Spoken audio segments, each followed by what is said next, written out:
Los Haitises translates from the indigenous Taíno language as Hilly Land, a deceptively simple name for a landscape sculpted by millennia of water and time. This is a classic karst plateau where slightly acidic rainwater has patiently dissolved the limestone bedrock, leaving behind a dramatic maze of more than 100 conical hills, known as mogotes. They rise like ancient sentinels directly from the turquoise waters of San Lorenzo Bay, their flanks draped in humid rainforest and their bases fringed by the largest mangrove system in the Caribbean. But the true significance of this topography lies hidden within. The same water that carved the hills also hollowed out a vast network of caves, creating sanctuaries that became the sacred canvases for the Taíno people. Here, we find the region's most profound concentration of pre-Columbian rock art, hundreds of pictographs and petroglyphs that offer a silent, powerful testament to a world that existed long before the arrival of Europeans. It is a living museum where geology and history are inextricably intertwined.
Playa Calatin presents itself not merely as a beach, but as an intimate, near-perfect amphitheater of turquoise water, a tranquility engineered by geology itself.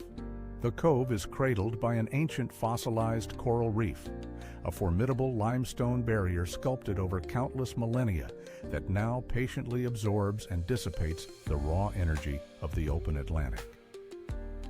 Outside this natural breakwater, the ocean may churn, but within its embrace, the powerful swells are reduced to mere whispers before they can reach the shore.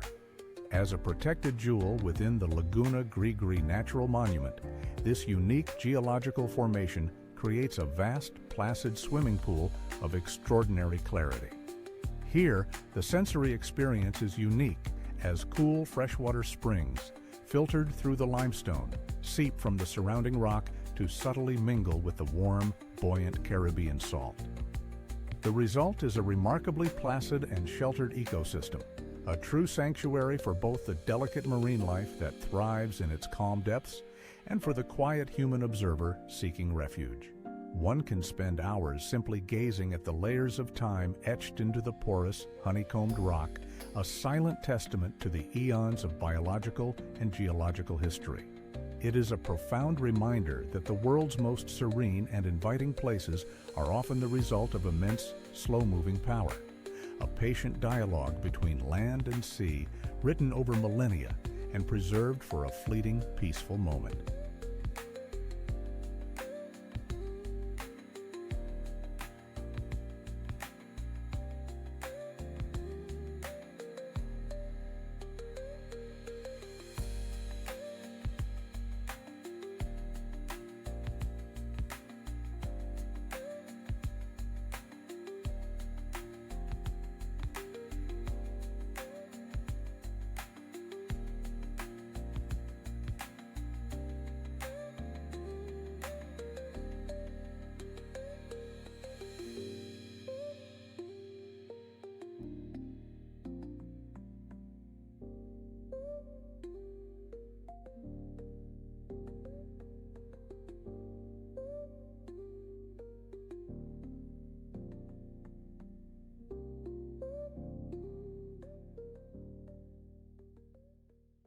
The Churun River is not merely a waterway.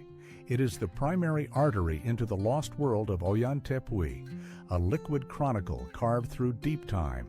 Its waters flow with the rich, dark color of steep tea, a striking feature born not of silt, but of ancient chemistry. For millennia, tannins leaching from the unique vegetation on the plateau's summit have stained the river, while its journey across the mineral-poor Precambrian quartzite of the Guiana Shield ensures a remarkable clarity beneath the dark surface. This composition, almost sterile and free of suspended solids, creates a perfect mirror for the immense sandstone walls that have witnessed nearly 2 billion years of existence. The river is both a sculptor and a lifeline, patiently carving the very canyons it navigates while sustaining the fragile galleries of forest at its edge. To travel its course is to read a geological story in motion, following a quiet but relentless force that connects our world to the dawn of the continent itself.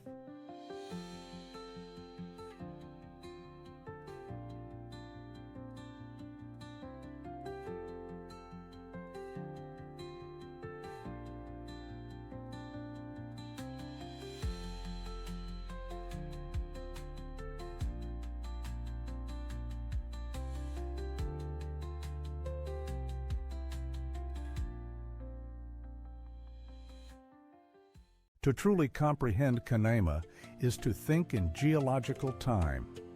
The ground beneath us is the Guiana Shield, a craton of Precambrian rock that stabilized nearly 2 billion years ago when life on Earth was still microscopic. From this ancient foundation rise the park's iconic flat-topped mountains, the Tepuis. These are not the product of violent tectonic uplift, but are instead the profoundly eroded remnants of a vast sandstone plateau that once covered this entire region. For hundreds of millions of years, relentless wind and water have sculpted the land, carving away the softer rock to leave these immense natural fortresses standing in near total isolation. Each summit, severed from the jungle floor by 1,000-foot cliffs, has become a unique evolutionary laboratory. Here, on these islands in the sky, over 1/3 of the plant species are endemic, having followed a distinct biological path found nowhere else. They are more than mountains, they are living archives, preserving a chapter of our planet's history that elsewhere has long since turned to dust.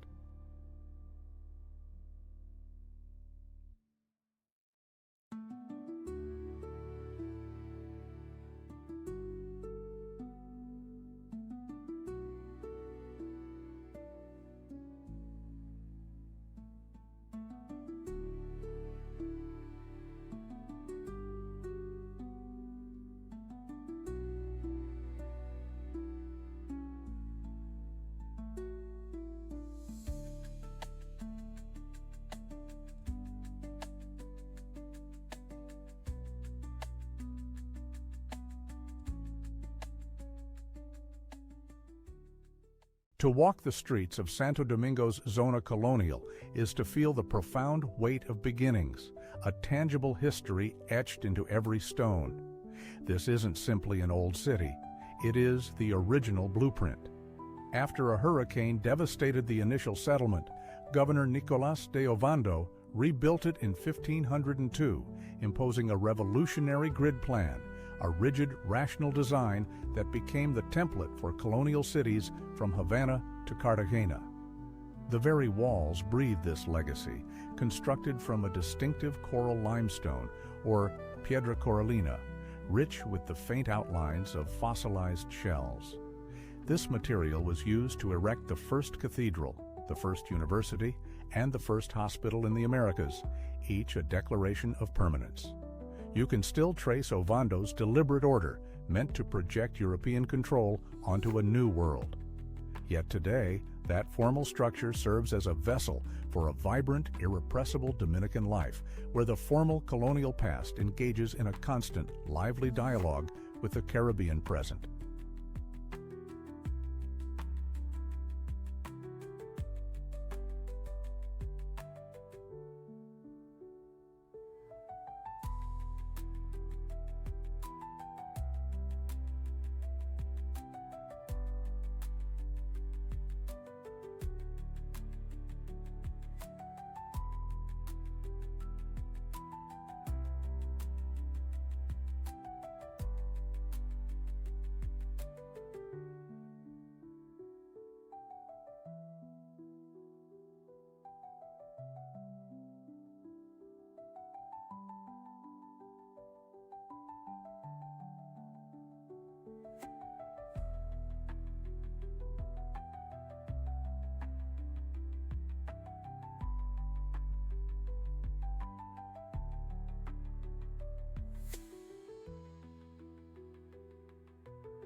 Cayo vapor.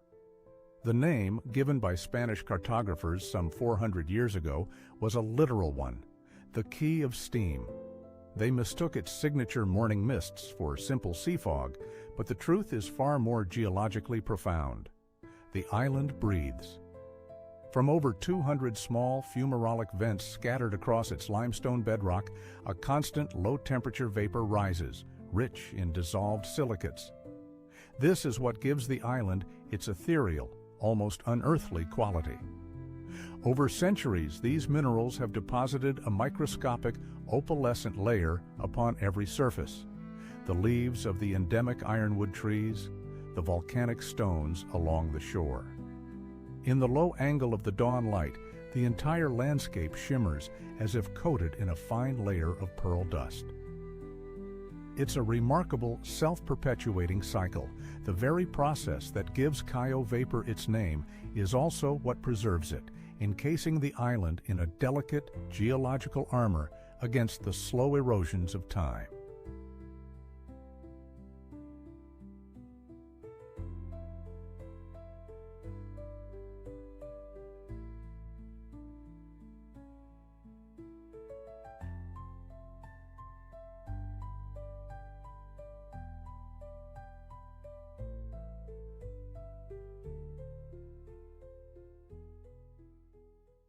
Here in Las Mercedes, the sheer verticality of the new Caracas asserts itself with defiant ambition.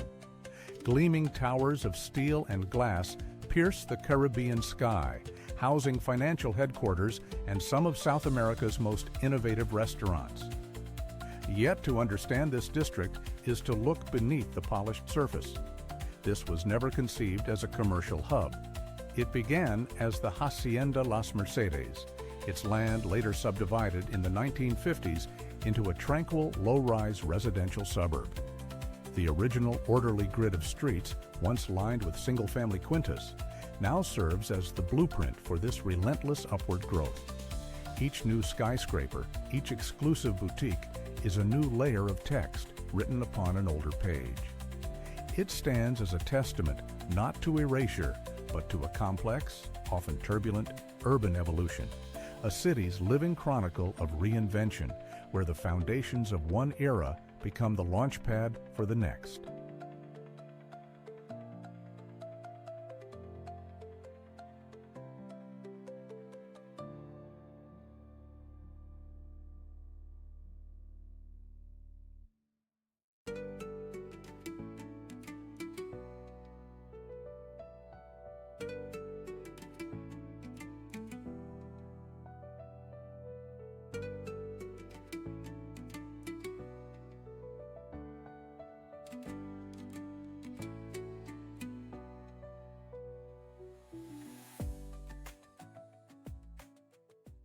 At the extreme eastern tip of the Samana Peninsula, where the asphalt surrenders to the sea, lies the village of Las Galeras. Its name, the Galleys, is a faint echo from the 16th century, a time when warships sought shelter in its deep protected coves. Yet the true and most ancient architect of this dramatic sanctuary is the land itself. We are witnessing a classic example of karst topography, a landscape slowly and meticulously carved from soluble limestone over countless millennia. This geological process is the silent author of the sheer, honeycombed cliffs that plunge into the turquoise water, creating a natural fortress that has long defined life here. It explains why a stunning beach like Playa Fronton remains a lost world, accessible almost exclusively by sea, its isolation guaranteed by the very rock that forms it. In Las Galeras, one feels that the story of the land is not merely a backdrop for human history, but the primary force that has preserved its quiet, elemental character, dictating the rhythm of everything.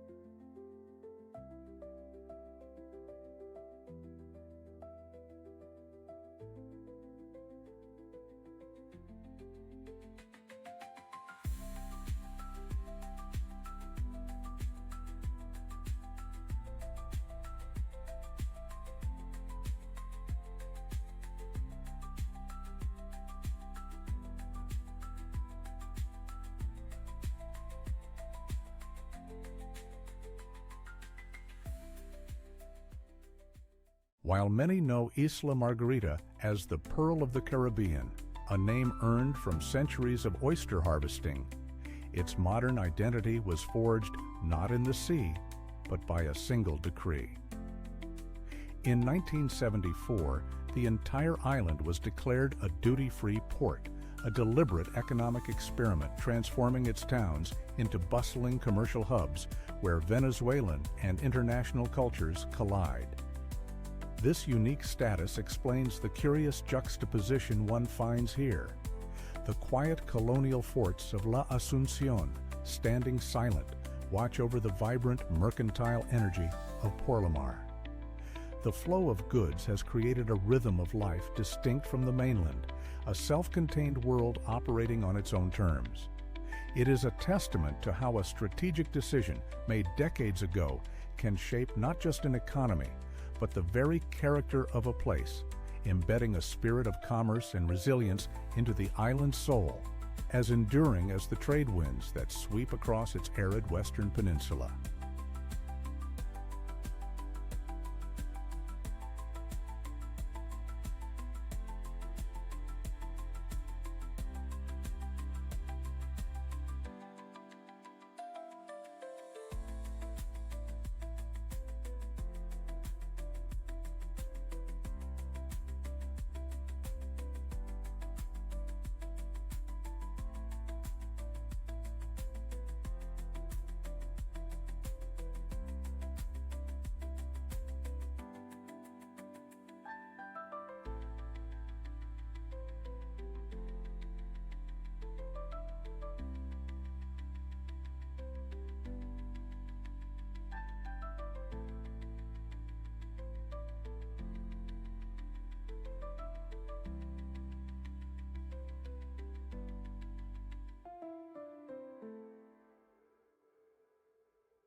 At first glance, Playa Rincon appears as a single, uninterrupted ribbon of white sand, yet it is a coastline of two minds.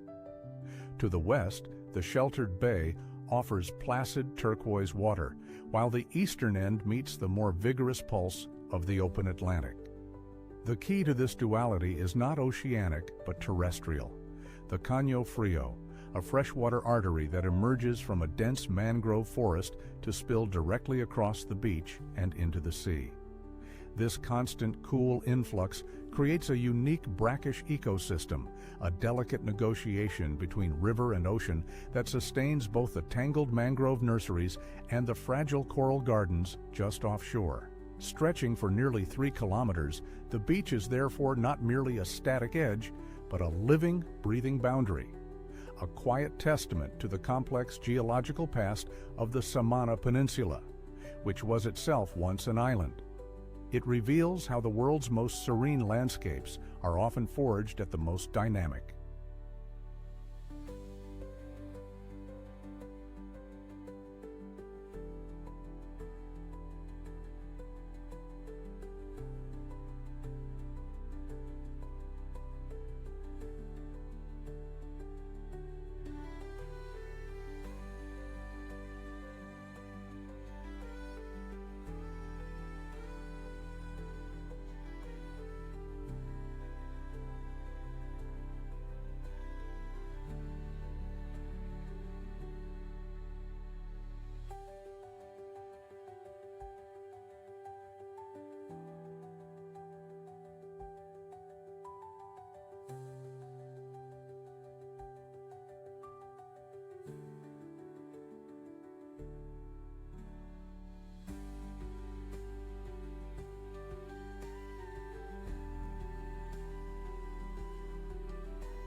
Here, where the Dominican Republic's northern coast meets the untamed Atlantic, the Caribbean postcard is compellingly rewritten. the cherished cliché of sugar white sands is not merely adjusted, but shattered. Playa Los Coquitos eschews the expected brilliant white for a deep metallic luster, a shoreline that shimmers with an almost otherworldly light. Under the tropical sun, the fine-grained, iron-rich sand doesn't just gleam, it absorbs the light, creating a vast expanse of polished pewter that shifts and glimmers with every lapping wave. This unique character is a direct inheritance from the island's deep geological past, a legacy patiently delivered by the tireless work of the Yaque del Norte, the nation's longest river. For millennia, its powerful current has acted as a great conveyor, carrying a rich cocktail of heavy minerals, chiefly titanomagnetite and iron oxides, from the rugged volcanic heart of the Cordillera Central Mountains. On its long journey to the sea, it grinds down ancient rock, and upon reaching the coast, a final crucial collaboration with the ocean begins. The relentless energy of the waves acts as a natural sieve, washing away the lighter silica, and leaving behind this concentrated, heavy residue, a testament to gravity and time that paints the coastline in its unforgettable, somber beauty.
When one imagines the Caribbean, the mind rarely pictures pine forests and cool mountain air. Yet here, in the heart of the Dominican Republic, lies Jarabacoa, a world apart from the coastal plains. This remarkable microclimate is no accident of nature.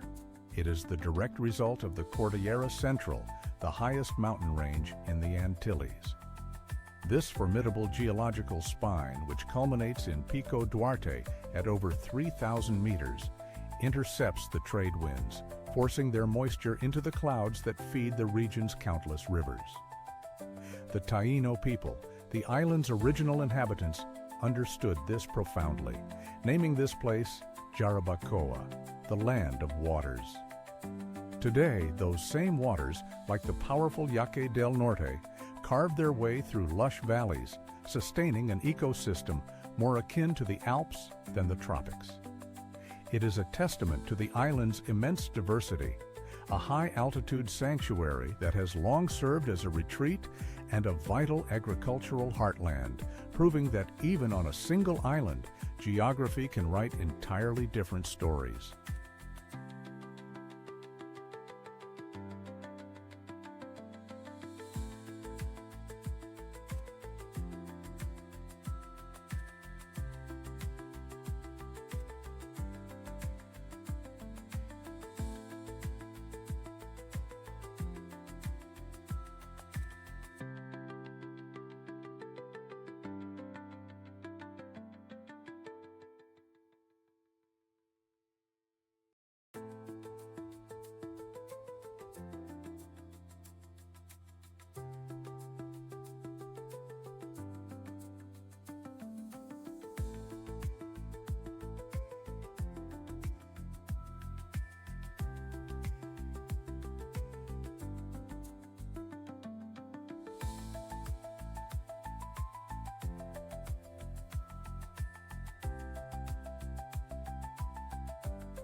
To truly understand Caracas, one must first look to the north, to the colossal green wall that defines its horizon.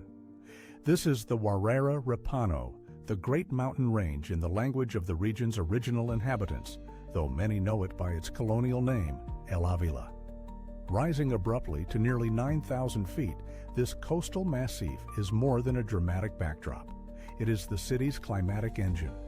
It intercepts the humid Caribbean trade winds, creating the temperate, spring-like conditions that have shaped life in this valley for centuries. Every afternoon, its shadow creeps across the urban grid, a natural clock marking the day's end, and for every Cambay Caraqueño, it serves as an infallible compass. Standing as a silent geological witness to the city's turbulent history, from its founding to its modern-day complexities, the mountain remains a powerful symbol of permanence, a constant presence watching over a metropolis in constant flux.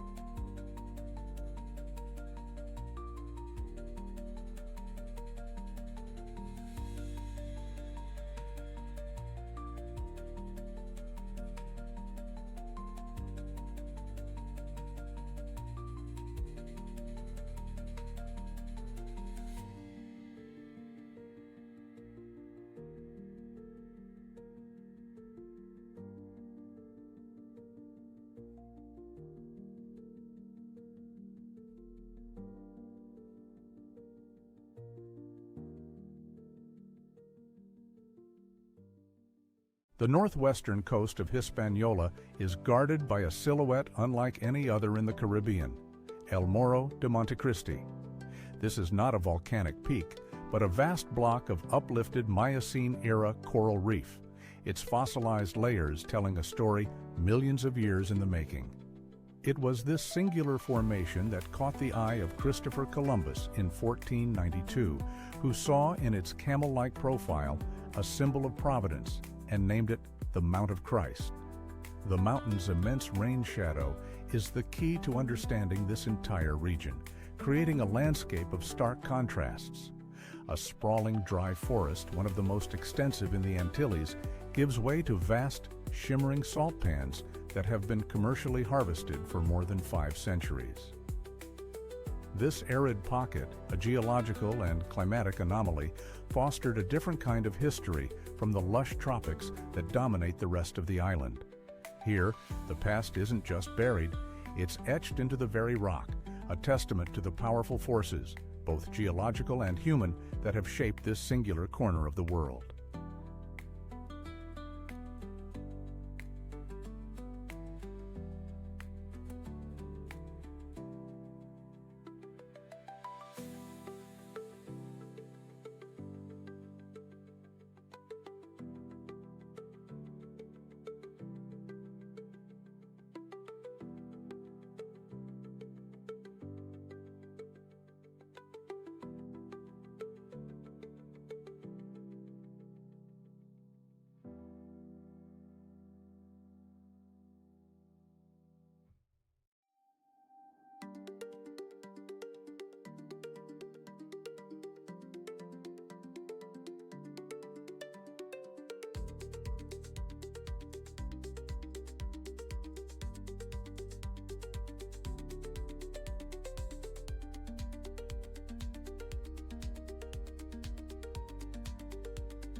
The Carao River flows not with water, but with liquid time, its surface a dark mirror reflecting the ancient skies of the Guiana Shield. Its distinctive tea-colored hue is not a sign of sediment or pollution, but rather a testament to its pristine origins. This is a classic Blackwater river, its profound stain derived from the tannins leached from millennia of decaying vegetation as it drains the highlands. This natural acidity, while low in nutrients, preserves what falls into it and has sculpted a unique ecosystem as it carves a patient path through the Ollantaytambo, a sandstone plateau whose foundations stretch back nearly 2 billion years. For the indigenous Paiman, it has always been a vital spiritual and physical artery, and for the modern explorer, it remains the sole, indispensable highway. There are no roads that can breach this primeval landscape to reach Angel Falls. There is only the Carao. To journey for days upon its surface in a traditional dugout canoe is to navigate a channel cut through deep time itself, a passage where every bend reveals a world that has remained profoundly unchanged, a silent witness to the slow, inexorable dialogue between water and stone.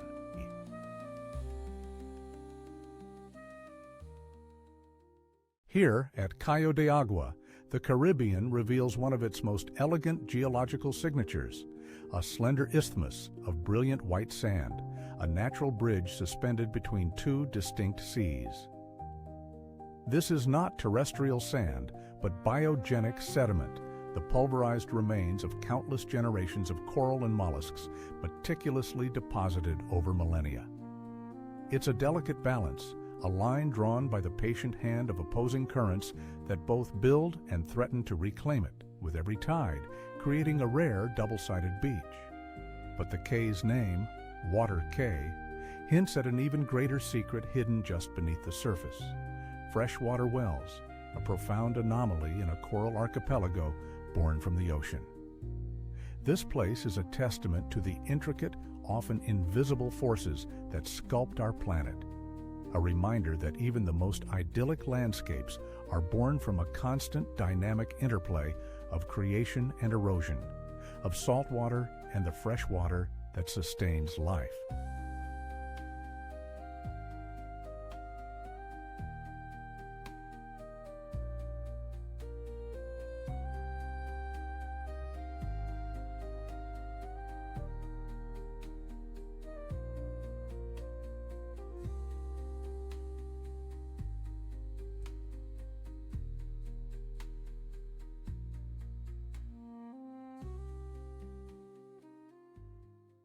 Here in Aragua, the landscape itself is a testament to the power of connection. We are in the Henri Pittier National Park, a vast expanse of green established in 1937, making it the oldest protected area in Venezuela. But its true significance lies not just in its age, but in its unique topography. The park occupies a low-altitude pass through the otherwise imposing Cordillera de la Costa, creating a natural funnel for millions of migratory birds and insects journeying between the hemispheres. This single geological feature is why over 580 avian species, representing nearly 43% of the country's entire bird population, have been recorded within these boundaries. The moisture-laden winds from the Caribbean are channeled through this gap, feeding the cloud forests that sustain this immense biodiversity. It's a profound illustration of how a subtle break in a mountain chain can become a critical artery for an entire continent, a silent, pulsing crossroads that dictates the ancient rhythms of life.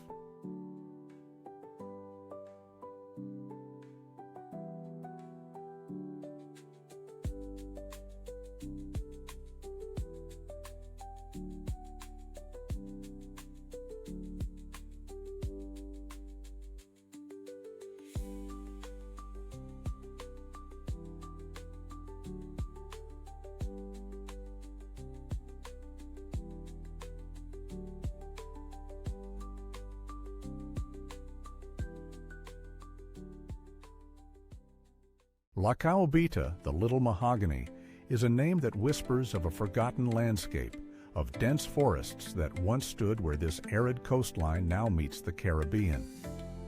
But the beach's most telling feature isn't what's absent, but what remains, its distinctive slate-gray sand. This isn't the coarse ash of ancient volcanoes, but a geological ledger meticulously written over thousands of years.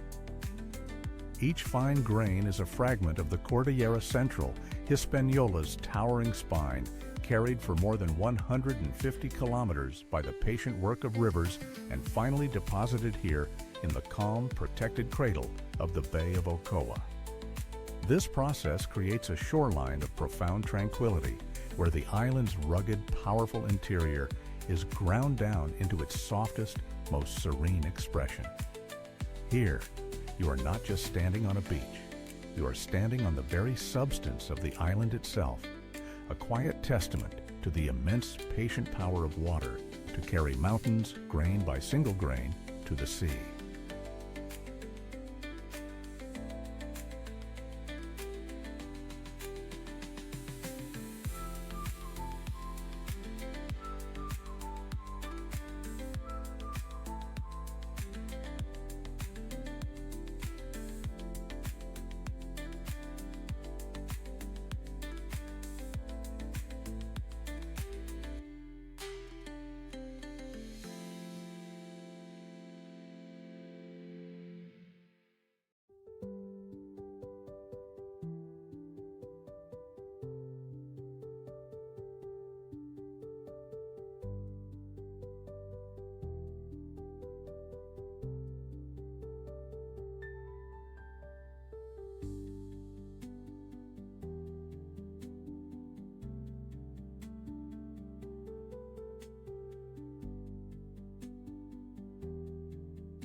While its modern name was bestowed by Christopher Columbus in 1494, a tribute to his friend's Italian hometown, Saona Island's story is etched far deeper in time.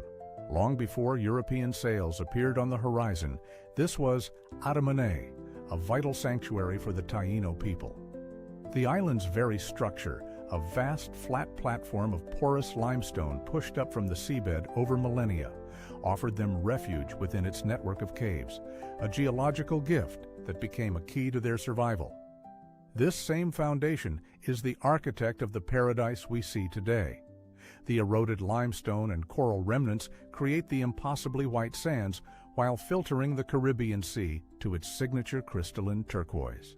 Now protected as the heart of Cotubanama National Park, Saona exists as a living testament, a place where the echoes of ancient history are carried on the same gentle tides that nurture its fragile mangrove forests and turtle nesting grounds, preserving a dual legacy of both humanity and nature.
Cayo Sal, the Salt Cay, earns its name not from the white coral sands that ring its shores, but from a more crystalline and ancient treasure. For centuries, long before modern tourism, this island was a source of vital wealth. Its shallow inland lagoons, flooded by the tide and baked by the Caribbean sun, act as natural evaporation pans, a process that leaves behind a crust of pure sea salt. This legacy is etched into the landscape, a stark, brilliant geometry of white flats shimmering against the impossible turquoise of the surrounding sea. The air itself feels different here, heavy with salinity, a reminder of the elemental forces at play. But this hypersaline environment is not barren. It is a specialized ecosystem. It provides the perfect feeding ground for brine shrimp, which in turn draw flocks of flamingos, their startling pink a vivid biological response to the island's unique geology. It's a powerful illustration of how a single geological feature can dictate not only human history and commerce, but also the very color and character of the life that finds a way to thrive in its midst.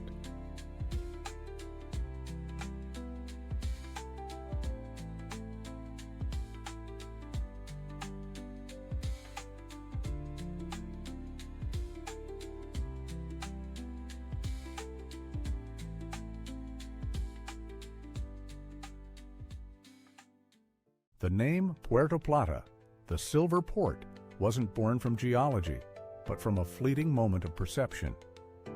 When Christopher Columbus arrived in 1492, he witnessed the late afternoon sun striking the bay, transforming the water's surface into a shimmering expanse of what he described as silver coins. This ephemeral glint is a daily spectacle, orchestrated by the formidable peak of Mount Isabel de Torres, which looms over the city, its summit often wreathed in clouds. This mountain doesn't just shape the skyline, it dictates the light and weather, creating the very conditions that inspired the port's name 5 centuries ago.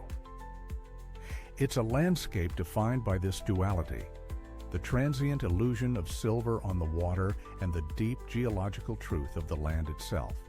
A region that yields some of the world's most transparent amber, fossilized resin that has held life in suspension for over 25 million years. Here, a momentary reflection of light is anchored by the profound weight of time, captured forever in stone.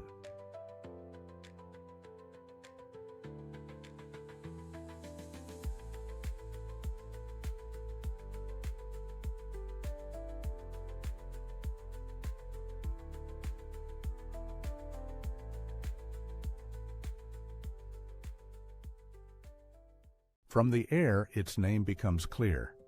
Cayo Sombrero, the Hat Cay, a fitting title for its 2 verdant landmasses connected by a brilliant isthmus of sand.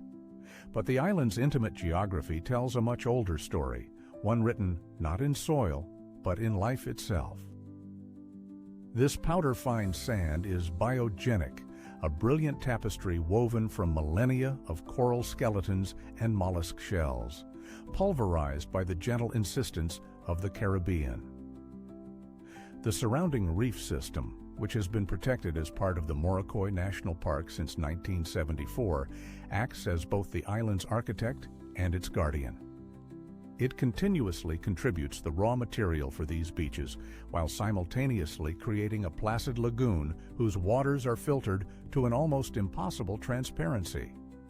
What we see is not merely a destination, but a living archive, a delicate, sun-drenched monument to the slow, collaborative artistry of the sea and its countless inhabitants.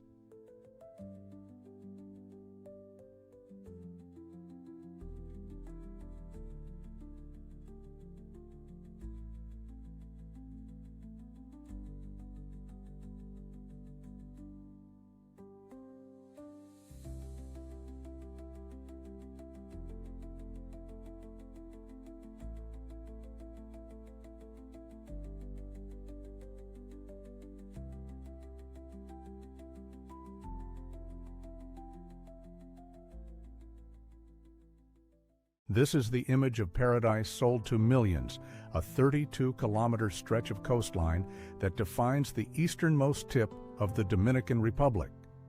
But its name, Punta Cana, offers a more specific truth, translating to tip of the white cane palms. It's a direct reference to the endemic cana palm, whose fronds have thatched local roofs for centuries, long before they shaded resort guests. This landscape's allure, however, lies deeper than the palms. The famously white sand isn't silicate rock ground down by time. It is biogenic, composed almost entirely of the crushed remains of coral and Halimeta algae. This biological origin is precisely why it remains cool to the touch, even under the most direct Caribbean sun. It was this unique confluence of geological fortune and botanical identity that a small group of American investors recognized back in 1969. They saw not an impenetrable jungle, but a canvas, a place where the very ground beneath your feet tells a story of life, death, and renewal, stretching back millennia before the first hotel was ever conceived.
The name itself, Chichiriviche, whispers of a time before maps, a word believed to be carried down from the indigenous Caquetío people.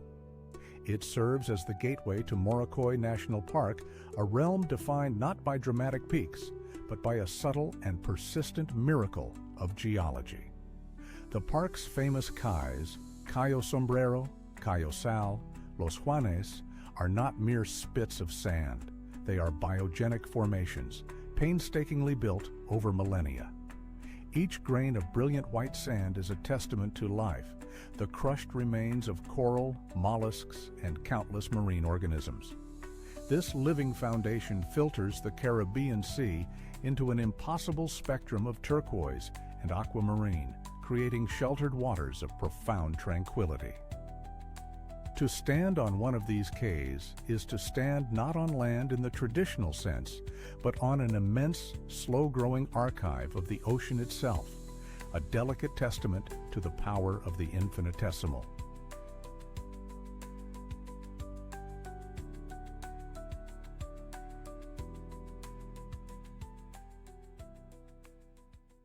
The constant visceral roar of Salto Hacha is the first thing you notice, a percussive wall of sound that vibrates through the very air, defining the rhythm of life on Canaima Lagoon.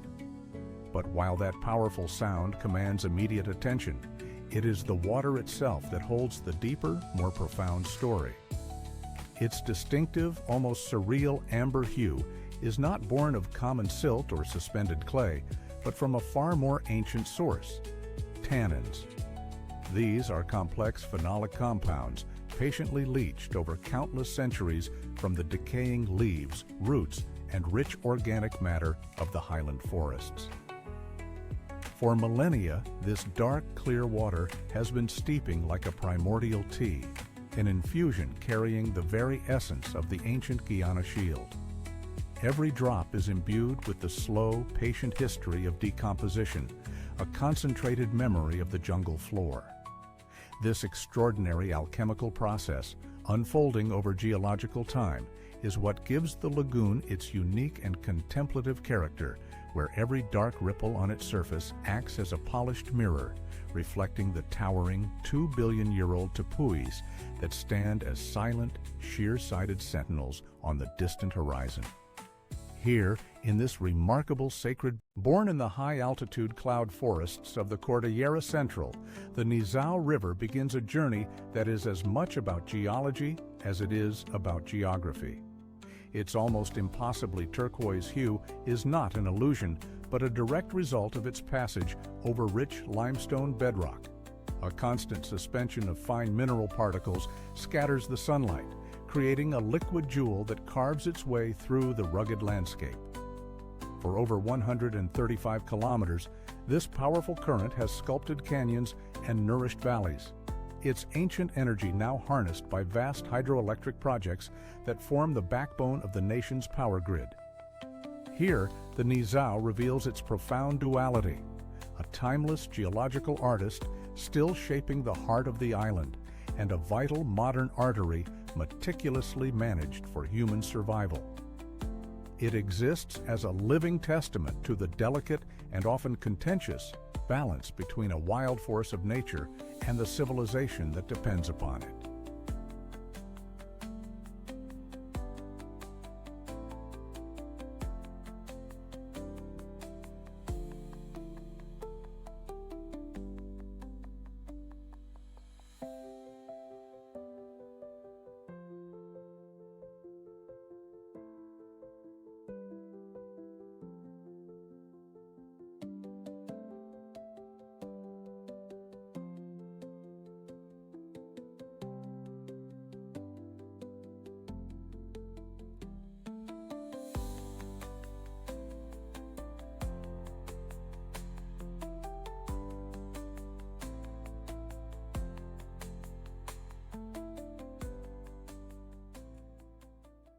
Here, nestled 2,000 meters high in Venezuela's coastal mountain range, lies an anomaly of history and geography.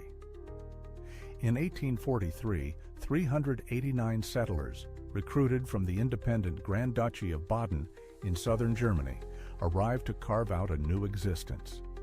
Their charter granted them land, but the very topography that provided it also enforced a profound isolation. For over 100 years, the dense cloud forests of the Cordillera de la Costa acted as a natural barrier, cutting the colony off from the rest of Venezuela.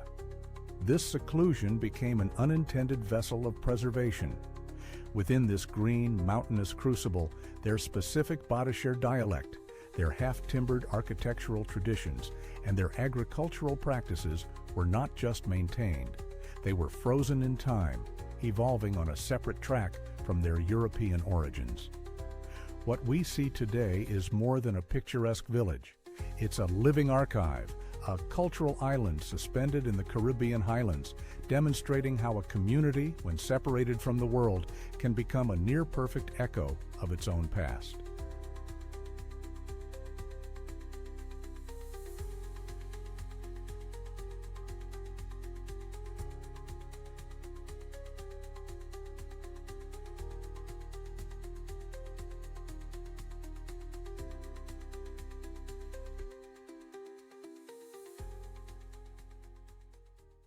To truly grasp the identity of La Romana, one must look past the resort gates and toward its working heart, the port. This is not a harbor born of ancient maritime trade, but one meticulously engineered in the early 20th century for a singular, sweet purpose. In 1917, the South Puerto Rico Sugar Company established what would become one of the largest sugar mills in the Americas, and the city grew around it as a direct consequence. The entire landscape was resculpted by this one industry, from the vast undulating fields of sugarcane inland to the deep water channel dredged for colossal freighters. It's a place of stark contrasts, where the industrial grinds of the mill exist just moments from the profound, quiet beauty of the Chavon River Canyon. Here, more than anywhere, you can feel how a single commodity didn't just build a city, it forged its very soul, a complex legacy of labor and commerce that still dictates the rhythm of life on this Dominican coast.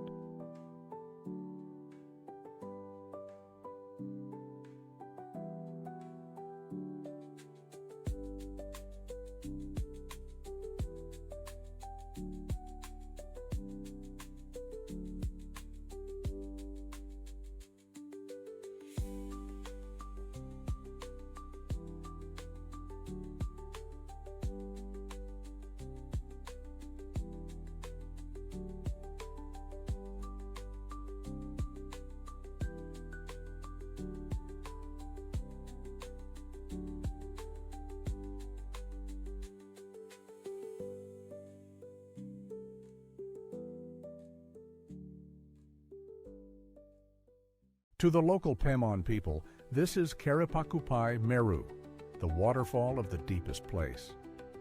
Its genesis is unlike any other great cataract on Earth, born not from a powerful river, but from the pooling of rainfall atop the sheer-sided, isolated world of Auyan Tepui.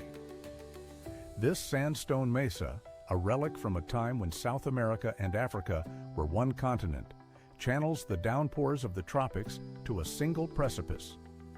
From here, the water embarks on an uninterrupted descent of 979 meters. The plunge is so extreme that much of the volume atomizes into a column of mist before it can ever reach the Devil's Canyon below, a spectral curtain that sustains a unique, verdant microclimate at its base. It is a profound reminder that this spectacle is not merely a feature of the landscape, but the direct consequence of its geological solitude, a living monument to a world that has remained separate from our own for millions of years.